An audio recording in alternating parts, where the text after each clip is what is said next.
Bonjour, bienvenue sur la chaîne Lotus Passion. Donc c'est la deuxième partie concernant pourquoi en fait il y a tant de suicidants en France, hein, puisque nous avons eu à peu près les chiffres. Enfin on n'a pas les chiffres exacts en fait pour 2020. Mais en fait, on a quand même beaucoup de personnes qui vont consulter dans des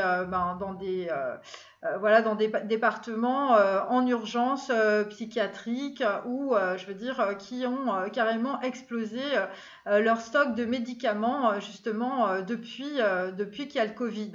Et donc, en fait, la question qui se pose, et en fait, moi, la question que je me suis posée aussi, hein, puisque moi aussi, j'ai eu des personnes, en tout cas, qui m'ont appelé justement parce qu'elles avaient des idées suicidaires. Et donc voilà, donc c'était aussi l'objet de tout mon travail, en tout cas l'année dernière, et ça continue en tout cas cette année. Et donc en fait, vraisemblablement, en ce moment, on n'a toujours pas les chiffres, notamment des étudiants visiblement qui sont des suicidants en puissance, hein, puisque nous avons eu une jeune fille, une jeune femme, je veux dire étudiante de 18 ans, qui a avoué en fait qu'elle voulait se suicider, hein, donc voilà. Alors, ce qui est intéressant, si vous voulez, c'est évidemment, pas enfoncer des portes. En tout cas, moi, c'est un exercice d'équilibre là que je suis en train de faire, hein. C'est pour ça que j'ai une poule sur la tête, hein. C'est parce que voilà, sur ce genre de choses, c'est pas vraiment évident. En même temps, il faut prendre aussi du recul, hein, même si dans recul, il y a re et il y a cul, hein, et que tout le monde se fait vraiment niquer dans cette histoire de Covid, hein, pour pas dire voilà encul. Et donc, en tout cas, voilà. Donc, en fait, on court évidemment après les chiffres du suicide en France. Et donc, en fait, eh bien, c'est un problème parce qu'en fait, on a plein de chiffres. On a plein de chiffres. On est submergé de chiffres, on est submergé de courbes, mais pas pour les suicidés, et encore moins pour les suicidants, et encore moins pour les personnes qui n'en peuvent plus et qui veulent en fait voilà, terminer leur vie, on va dire, de cette façon-là. Et donc en fait, où sont évidemment les suicides par Covid, hein. Moi, je vous pose vraiment la question, hein, parce que visiblement, il y a des gens qui sont malheureusement les bistrots, hein, notamment, hein. Voilà, il y a des gens qui sont en train de tout perdre et tout ça, et donc en fait, ça les impacte vraiment sur leur santé et sur des idées suicidaires, hein. Et puis, je vous dirais aussi un truc, c'est que un suicide, un Covid, même combat, hein, bien sûr, hein, puisque de toute façon, vous arrivez sur la ligne d'arrivée, évidemment, bah, c'est la mort, hein. Bon, après, moi, je vous dis les choses telles qu'elles sont. Alors, c'est sûr qu'il y a des gens qui vont me trouver un peu raide, hein, surtout en ce moment. Mais bon, je préfère parler de choses, en fait, de façon à pouvoir ensuite trouver des solutions. Et puis, quand on parle des choses aussi, quelque part, en fait, on peut prendre du recul sur des choses sur lesquelles on met des mots, hein, puisque personne dans ce pays, en tout cas personne sur les chaînes de télé, ne met de mots évidemment sur le suicide, parce que ça fait peur à tout le monde. Et en plus, on va dire que pour les politiques, c'est pas vendeur, hein. Et puis même pour moi, je vais vous dire, faire une capsule là-dessus, c'est clair que je vais avoir deux Pékins, trois pelés, des gens qui vont me dire t'as pas honte, tu te dis des trucs comme ça, c'est horrible. Bah oui, mais bon, qu'est-ce que je voulais que je vous dise, hein, y a les naissances, il y a les morts, c'est des cycles, hein, mes amis. Sans la vie, il n'y a pas la mort, sans la mort, il n'y a pas la vie, hein. Donc voilà, donc nous, en Europe, on est incapable en fait de faire la corrélation entre les deux choses, hein. Je veux dire, c'est le monde des bisounours, hein. Je veux dire, on est un peu comme dans le film Island, je sais pas, Islande, je sais pas si vous l'aviez vu. En fait, ils vivaient tous dans une jolie bulle blanche. Et puis un jour, il y a un couple qui essaye de s'évader et tout ça parce que en fait, on leur dit il y a la loterie, il y a la loterie. Et puis en fait, la loterie, c'était pour leur prélever des organes, vous voyez. Donc voilà, c'est des films comme ça. Bon, après, moi, c'est ce que je regarde. Voilà, après, moi, je vous dis, je suis pas bisounours, hein. Voilà, s'il y a des gens, ça leur convient pas, c'est même pas la peine de mettre de commentaires sous ma vidéo. Je veux dire, vous quittez le plateau, quoi. Voilà, moi, je suis pas BFM merde, hein, ok? Donc moi, j'essaye de dire les choses, en fait, comme ça me vient. Voilà, je préfère en tout cas mettre des mots sur la réalité plutôt que de tourner dans des trucs complètement d'hystérie collective en 5D, là, à attendre que le truc descende du ciel, hein. Je veux dire, la volonté de l'univers, hein, la volonté de Dieu, la volonté d'Hachem, la volonté de Allah, c'est vous en premier, hein. Voilà, ça vient de votre corps, hein, ça vient de votre tête, hein. Donc si vous faites rien, il se passera rien, ok? Donc moi je préfère mettre des mots sur des choses de façon à ce que les gens réfléchissent et prennent conscience. Voilà, c'est pour ça que je fais ces vidéos, ok? Donc voilà, alors peut-être que je m'exprime mal, peut-être que je dis pas tout ce qu'il faut et tout ça. Moi je suis pas parfaite, je suis pas Dieu et j'ai une poule sur la tête, ok? Et mon cerveau, c'est le cerveau de ma poule. Voilà. Alors on continue. Ensuite, donc en fait, qu'est-ce qu'on peut dire? On peut dire qu'évidemment, il y a eu des ventes de médicaments. Ensuite, on parle beaucoup, en fait, quand on parle de suicidants, on parle d'armes à feu, on parle de gens qui pètent les plombs, on parle de perte d'emploi, on parle de faillite, du corps mort, de banqueroute des banquiers, d'état d'urgence, d'urgence psychiatrique, de psychathodique et de silence fatidique. Donc en fait, évidemment, dans notre super journal Le Monde, hein, des gens qui sont financés par l'élite, et bien donc dans ce journal mainstream, voilà, acheté par la lèpre des élites, c'est-à-dire la crème de la léproserie française, le top 10 du virus lingual à la laine fétide des germano-pratins du boulmiche, eh bien, le Monde nous dit, en tout cas, elle dit à ma poule, les suicides restent stables, un peu comme les accidents de voiture, vous voyez. Donc voilà, donc il n'y a pas vraiment de suicide, il n'y a pas de corrélation en tout cas avec le Covid. C'est ça ce que ça veut nous dire, hein, évidemment. Et donc en tout cas, dans le truc, on nous dit, les cas tragiques sont peu répertoriés, donc il y en a peu. Donc voilà, c'est vraiment une petite info comme ça en passant. Et donc en tout cas, moi je peux vous dire aussi, parce qu'il faut quand même remettre les choses dans leur contexte aussi, dans les journaux en fait télévisés, on vous raconte que des conneries. Exemple, donc après Cuba, parce que dans la précédente vidéo j'ai parlé de Cuba, et là en fait je parle de la Thaïlande. Savez-vous combien il y a eu de morts par Covid en Thaïlande? Je vous laisse réfléchir un petit peu. Voilà. Il y a eu 70 morts par Covid en Thaïlande, mes amis. Voilà, 70 morts. Donc nous avons toujours la super médaille, la médaille d'or de l'Absurdistan. Voilà. Avec notre amie Agnès et Karine, hein, Agnès Buzyn et Karine Lacombe. Elles sont dans le top 5. Et donc en tout cas, on a eu sur Twitter, en tout cas moi je l'ai trouvé sur Twitter, nous avons eu Lilou étudiante, hein, qui nous a fait part de sa détresse. Donc voilà, moi je l'ai eu sur Twitter, mais elle a peut-être été sur d'autres sites aussi. Et donc en fait, elle a envoyé ses vœux évidemment au président de la République, hein, un petit peu en retard, je crois que c'était vers le 15 janvier. Et donc évidemment, dans les vœux, elle expliquait évidemment toute la détresse en fait en tant qu'étudiante évidemment, parce que voilà. Et donc elle a expliqué qu'un étudiant, en tout cas dans sa fac, hein, sur 5, qui avait pensé à mettre fin à ses jours. Et donc en tout cas, elle a dit à notre Emmanuel président, hein, notre monarque absolu, hein, et intergalactique, donc la solitude m'a détruite. Voilà, donc Emmanuel, vous avez détruit une étudiante de 18 ans, voilà, simplement par votre bêtise, voilà, simplement par votre léproserie intellectuelle, voilà. Et donc maintenant, cette jeune fille qui a 18 ans, qui va être complètement angoissée une bonne partie de sa vie à cause de vous, hein, Emmanuel, président intergalactique, eh bien, cette personne est malade d'angoisse, elle est malade. Alors, s'il y a une étudiante, Lilou, qui est malade et qui dit que dans sa fac, il y a 600 étudiants qui veulent passer à l'acte, hein, et qui sont des suicidants, donc des suicidés potentiels, hein, ça vous fait pas réfléchir, vous. Vous dites pas, non mais là, ma connerie est allée beaucoup trop loin. Là, il va falloir reprendre les choses à zéro. Là, effectivement, là, je lâche Gilead.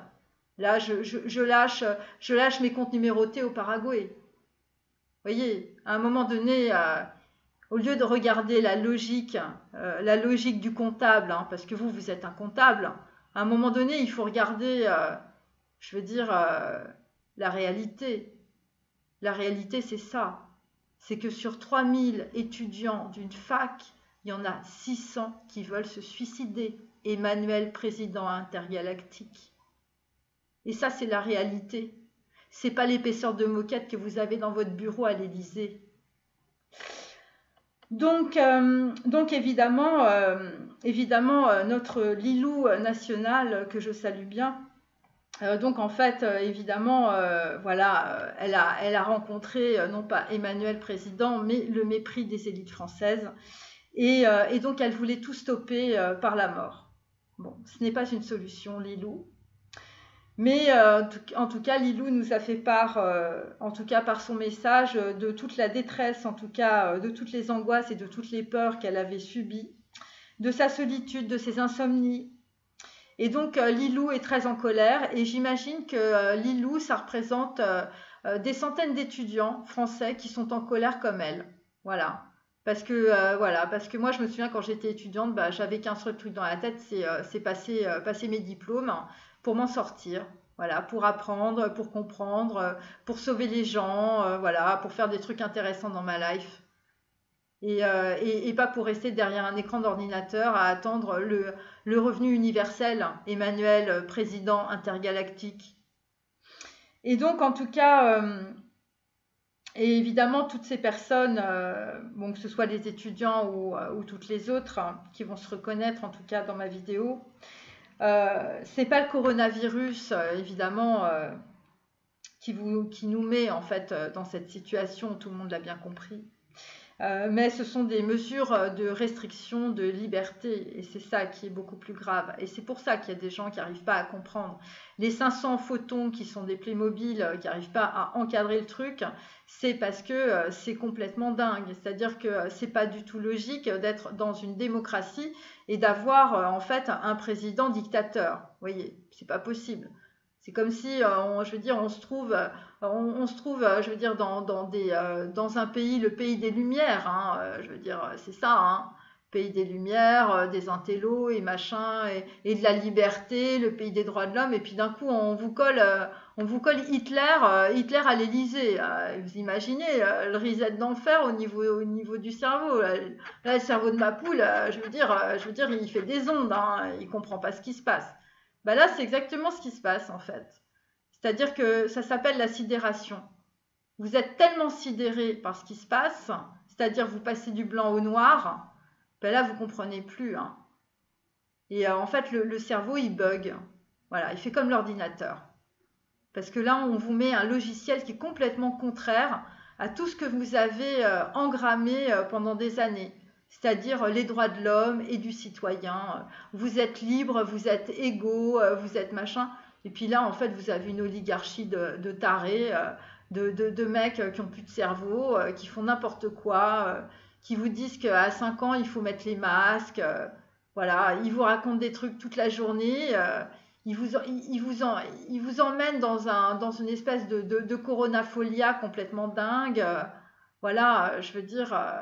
regardez-moi bien, hein. J'ai une poule sur la tête hein, et je sais de quoi je parle. Hein.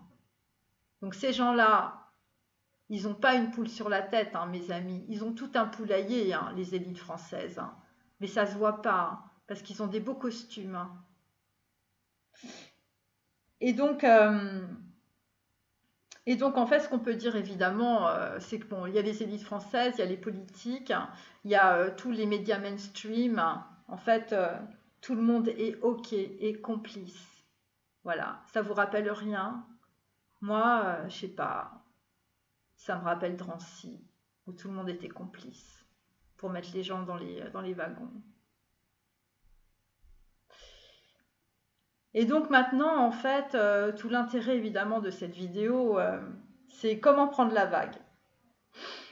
Voilà, on a compris tous pourris, tous pervers narcissiques, 50% de la population qui assimile très bien les informations des mainstream avec Karine Lacombe, avec Agnès Buzyn. Voilà, des gens qui n'ont jamais compris évidemment les gilets jaunes en même temps. Hein, voilà, c'est comme ça. Et donc en fait, voilà, et puis je dois vous dire qu'en fait, dans les bureaux des banquiers, évidemment, il n'y a jamais de bruit dans leur cerveau parce que tout est hyper, hyper, hyper capitonné. Donc en fait, donc évidemment, tout ça, ça risque pas en fait de réveiller les gens parce que au moins 50% de la population, évidemment, les fameux photons qui sont des Playmobil, eh bien, ils sont aussi dans le déni.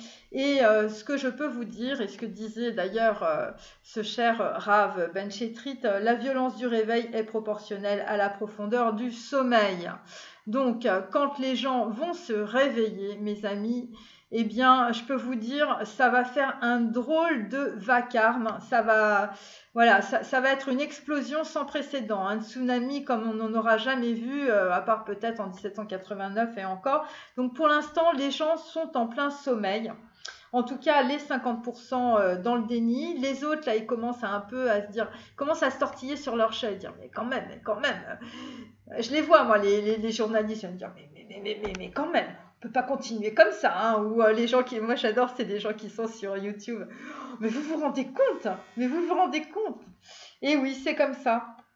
Et ce qu'on peut dire aussi par rapport aux étudiants, évidemment, il y a deux catégories d'étudiants. Il y a les étudiants pauvres, évidemment, qui ne rapportent pas, évidemment, aux écoles. Hein. Donc ceux-là, voilà, ceux-là, bon, on les laisse avec les cailloux, hein, ou à manger des cailloux. Et puis, on a aussi les étudiants qui, visiblement, voilà, font des prépas. Et donc, les prépas, évidemment, tout ça alimente beaucoup d'écoles. Donc moi, ce que je vous dis déjà, pour bien prendre la vague, hein, mes amis, hein, parce que là, la vague, elle va être énorme, hein, on va pouvoir tous surfer dessus. Hein. Et je peux vous dire que c'est une vague, c'est pas la vague économique, il va y avoir tout dedans. Hein. C'est un peu comme un typhon, on ne sait pas trop ce que c'est en fait, on ne sait pas si c'est un typhon, si c'est une vague, si c'est un tsunami, si c'est un truc, mais en tout cas, il va falloir surfer là-dessus et dans cette merde. Et donc, moi, je vous dis, déjà, vous arrêtez de regarder Netflix, vous arrêtez de regarder tous les trucs mainstream, vous arrêtez de passer vos heures sur Facebook, hein, voilà, hein, voilà, c'est assez clair, parce que tout ça, en fait, vous oblige à rester dans une logique, hein, sur votre cerveau logique, et donc vous pouvez pas réfléchir par vous-même, voilà. Et donc, en fait, Netflix, avec tous les trucs là de zombies, ça vous met dans des, on va dire, dans des pensées hyper sombres, hein, hyper noires. Et donc, il faut absolument, je veux dire, si par exemple, même chez vous, vous avez peint, on ne sait pas, hein, vous avez peint les murs en noir, ou vous avez mis des trucs avec des trucs hyper trash, complètement horribles dans votre chambre de service. Hein. Bon, là, déjà, il faut la repeindre en rose, hein, mes amis. Déjà, ça va vous faire du bien, hein, ok. Vous refaites déjà toute la décoration, parce que ce que vous décorez à l'extérieur, c'est ce que vous décorez aussi à l'intérieur de vous et dans votre cerveau. Bon, ça paraît con, mais ça marche. Alors, je continue parce qu'il y a quand même un truc aussi qui m'a un petit peu interpellée, c'est en France, en fait, on a l'Observatoire national du suicide, évidemment. Alors, je vais vous donner des chiffres, hein, comme ça vous allez comprendre. Et en fait, en France, on a 10 500 personnes qui se suicident volontairement chaque année, hein, c'est répertorié, c'est comme ça. Et donc, en fait, on peut dire que ces chiffres-là, ça dérange tout le monde, ça dérange le bon peuple, ça dérange les gouvernants, ça dérange les élites françaises. Parce que ils sont quand même, les suicides sont supérieurs, 3 fois supérieurs en tout cas aux accidents de la route. Et vraisemblablement, il y a 25% de sous-estimation. Donc vous imaginez, on est déjà, je veux dire, dans le peloton de tête en Europe, mais alors avec plus 25%, là je vous dis pas. Et depuis le Covid, on sait pas, on sait rien. Donc ça, c'est des chiffres que j'ai pris avant. Et donc, en tout cas, parmi, on va dire, parmi ces chiffres, j'ai quand même souligné 200 000 personnes qui sont des suicidants. Voilà. Il y a 200 000 personnes en France qui sont au bord de la falaise ou au bord de leur balcon. Voilà. Donc, si vous êtes sur votre balcon, vous rentrez dans votre appartement et vous vous asseyez dans votre fauteuil et vous écoutez ma vidéo jusqu'au bout. Ok? Voilà. Hein, on fait ça, on fait un petit deal ensemble.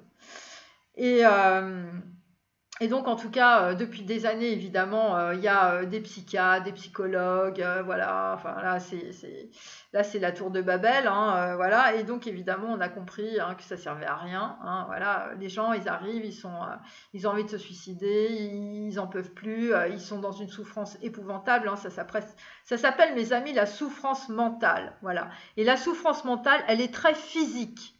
C'est très physique. Mais les psychiatres ne peuvent pas comprendre ça puisque eux-mêmes, ils sont bipolaires. Voilà. C'est comme ça, hein, parce que la psychiatrie, c'est à la base, c'est de la bipolarité. C'est pour des gens, en fait, qui sont déjà, je veux dire, coupés. Ils ont coupé leur corps de leur cerveau, ou ils ont coupé leur cerveau de leur corps. C'est comme vous voulez. Et donc, en tout cas, donc là, je vais vous faire un petit récap sur l'histoire, en fait, des suicides.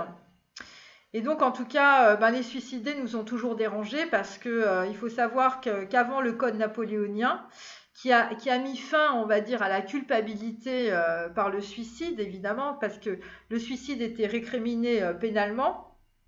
Donc avant le code napoléonien et en fait avant en fait vous savez ce qu'ils faisaient c'était horrible hein, horrible. Eh bien figurez-vous que le cadavre du suicidé était traîné dans les rues avant d'être pendu et parfois rependu pour terroriser les populations. Voilà. Et donc maintenant eh bien on nous pend par le Covid. Voilà, c'est un petit peu la même chose. Voilà, sauf que vous êtes chez vous et vous êtes en train de crever chez vous parce que la solitude, l'angoisse qui vous prend là comme ça, là, voilà. Parce que je vous dis, hein, c'est les gens qui connaissent pas tout ça, je veux dire les suicidants, je veux dire, c'est parce qu'ils en ont chié, hein. Tout le monde en chie en fait, hein. Voilà. Et donc en fait, on va dire une propension on va dire, à intégrer la douleur. Voilà. Mais il y a quand on a 18-25 ans, on n'intègre rien à la douleur. Je veux dire, on prend tout dans la gueule. Hein. Donc c'est pour ça qu'il y en a beaucoup. Il y a beaucoup de suicidants entre les 18 et 25 ans. Mais ça, Emmanuel, notre président intergalactique et quantique, il a du mal hein, dans sa tête. Hein. Parce que lui, ça fait longtemps que son cerveau, il est parti en sucette. Hein. Donc lui, il ne voit que des chiffres. Il voit que la logique, il voit que ses comptes bancaires à l'étranger, voilà, il voit ce qu'il a gagné, il voit ce qu'il perd. Le mec, c'est un banquier, hein, c'est un financier, il n'y a que les chiffres qui comptent. Hein. Et là, comme il n'y a pas de chiffres, ça veut dire que ça n'existe pas. C'est tout. Et les élites, ça marche comme ça. Hein. Vous n'êtes pas un numéro, vous n'êtes pas dans des statistiques, vous n'existez pas. Ok? Il faut comprendre ça très vite. Ils ne sont pas dans la réalité, ces gens-là. Ils sont sur leur moquette. Donc en fait, depuis 200 ans, en fait, le suicide, même dépénalisé, reste perçu comme un décès immoral. Donc en fait, les gens qui sont comme ça, qui sont suicidants, ils sont dans la culpabilité. C'est pour ça que ça touche toutes les classes de la population. Bon, on dit, oui, le suicide, c'est les pauvres et tout ça, c'est pas vrai. Le suicide, c'est aussi les riches. Et qu'on soit dans la matérialité ou pas, on est suicidant de la même manière. Ok? Donc en fait, donc là j'ai eu des chiffres. Bon, je les ai trouvés comme j'ai pu. Hein, voilà. Donc il y a 39% qui ont déjà envisagé de se suicider. Et donc en fait, il y avait plus 9% depuis 2006. Et il y a 5% en fait de tentatives de suicide révélées. Hein, donc à chaque fois, il faut rajouter 25%. Ok? Et donc, il y a 20% de la population française qui est suicidante. Voilà, c'est-à-dire que vous êtes au bord de la falaise ou vous êtes sur votre balcon. Voilà, vous regardez en bas. Voilà, vous êtes suicidant. Ok? Et donc, il y a des catégories. Donc, c'est pour ça que je parle des étudiants. Parce que la catégorie qui ressort de tous les graphiques que j'ai vus, c'est les jeunes de 18 à 24 ans. C'est les gens qui sont athées, donc c'est très intéressant, les femmes et les célibataires. Et donc en fait, les personnes athées représentent 24% en fait des suicidés. Et donc, en fait, on constate, en tout cas, c'est des statistiques qui ont constaté ça, après, ils n'ont pas fait de commentaires, que la religion constitue une des raisons du faible taux de suicide en Italie, en Espagne et au Portugal. Donc voilà, ce que je vous dis, et là je m'arrête là-dessus, c'est que en fait, quand vous pratiquez en fait un rituel, quel qu'il soit, quand en fonction de votre culture, vous vous déplacez, je veux dire, chez des gens qui sont cathos, qui sont bouddhistes, qui sont hindouistes, enfin bref, qui sont reliés. Ils sont reliés dans la réalité. Et d'être reliés à la réalité, eh bien, ça fait qu'on n'est pas dans l'angoisse parce qu'on n'est pas dans la dualité du mental. Parce que qu'est-ce qui fait mal aux gens? Qu'est-ce qui fait que ça les fait souffrir?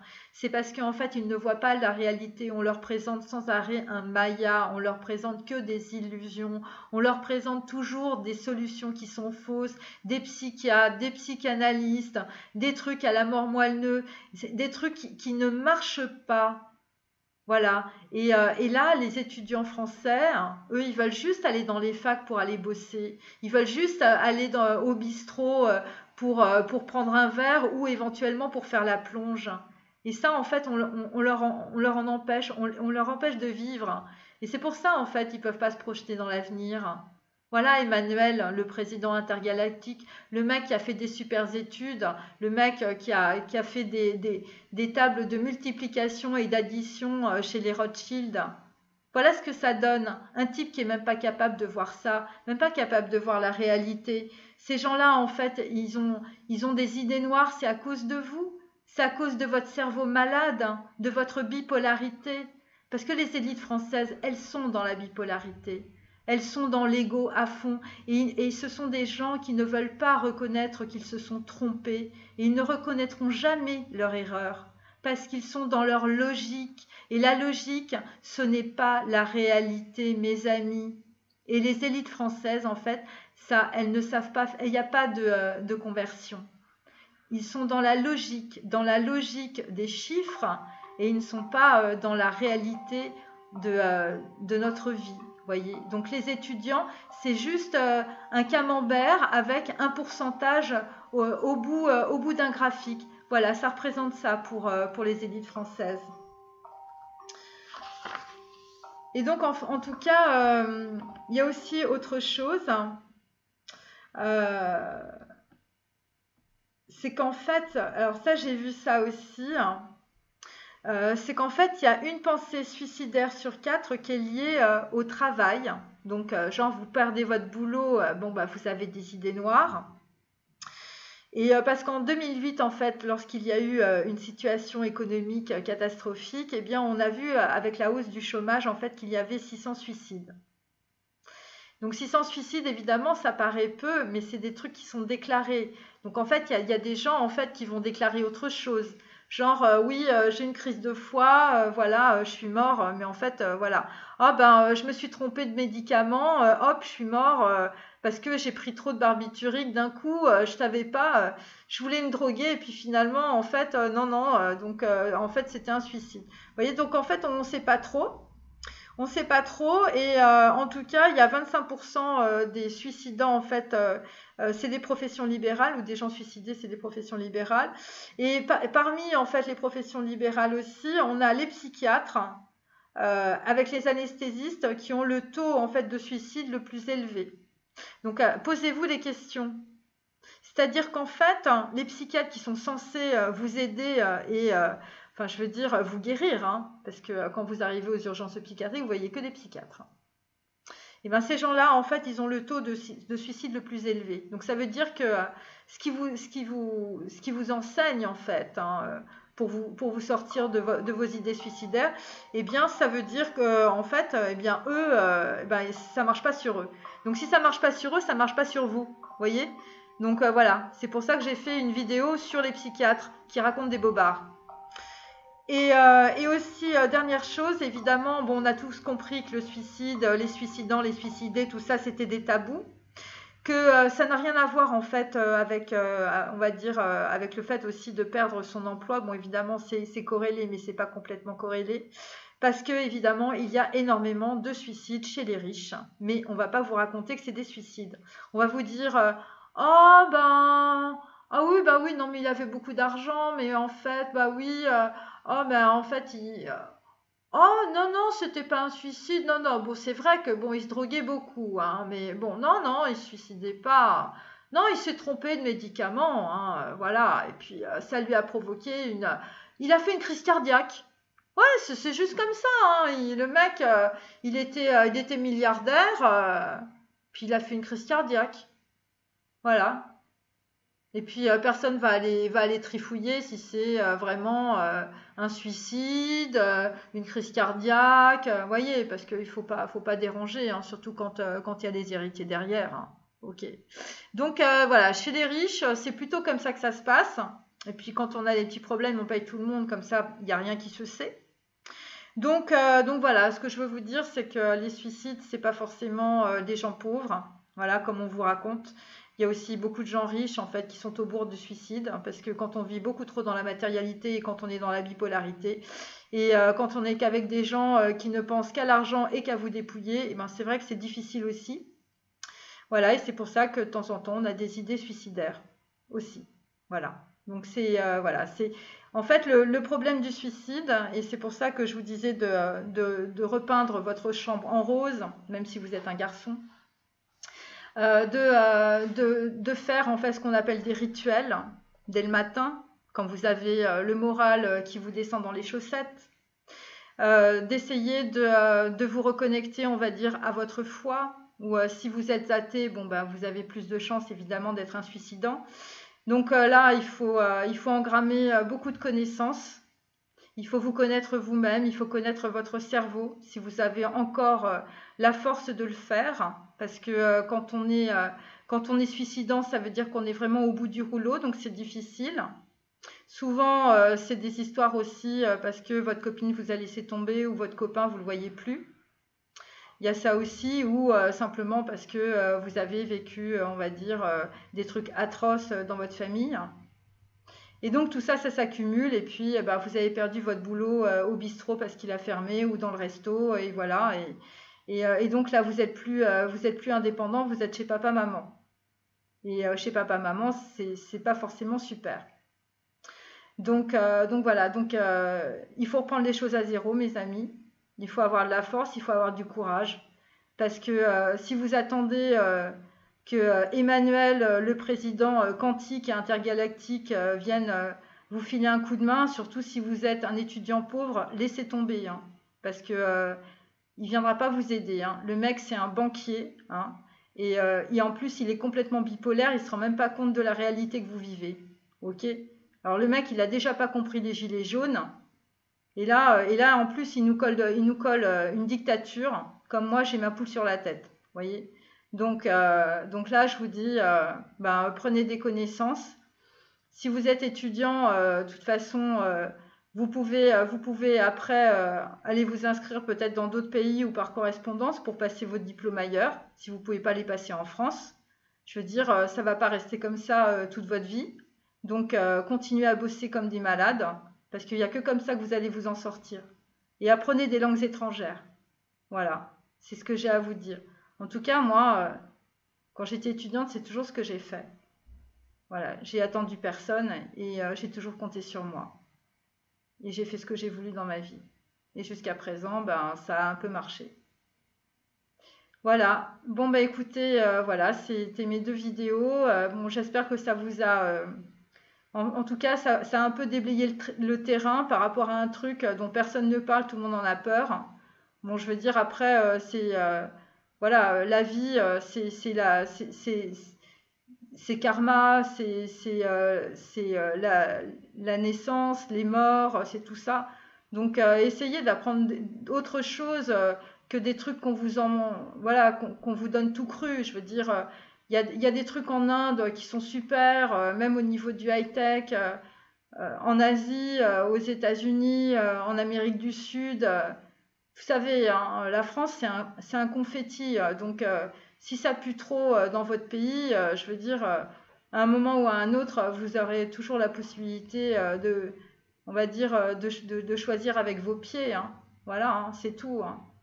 C'est comme ça, hein. À un moment donné, il faut savoir ce qu'on veut dans la vie aussi, hein. Donc pour le moment, bon, bah, on est tous bloqués. Ok, moi je suis bloquée, mais de l'autre côté de la frontière. Mais donc, bah, il faut avancer. Et donc, il faut engrammer un maximum de connaissances. Voilà. Et il faut sortir de la souffrance mentale qui est une réelle souffrance physique et qui n'est pas répertoriée. Voilà. Allez, je vous dis salut.